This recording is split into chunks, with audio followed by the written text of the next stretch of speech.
আসসালামু আলাইকুম বন্ধুরা, আমি আজকে তৈরি করব সন্ধ্যার নাস্তা আলু আর কলা দিয়ে কাবাব। এটা সম্পূর্ণই আমার রেসিপি। আমি এভাবে তৈরি করে বাচ্চাদেরকে খাওয়াই। আমি ডিমগুলো চটকে নেব আলুর সাথে।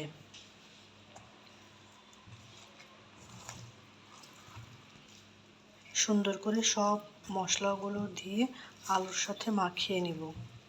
ভালো করে মাখিয়ে নিয়ে তারপরে আমি গোল গোল শেপে কাবাবগুলি তৈরি করব। আমার কাবাবগুলো তৈরি হয়ে গিয়েছে। এবার কাবাবগুলো আমি ভেজে নিব। কাবাবগুলি এবার আমি গোলানো ডিম দিয়ে ভেজে নিব।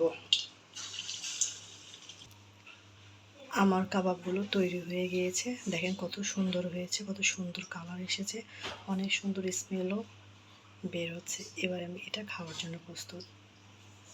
আজকের মতো বিদায়, আল্লাহ হাফেজ।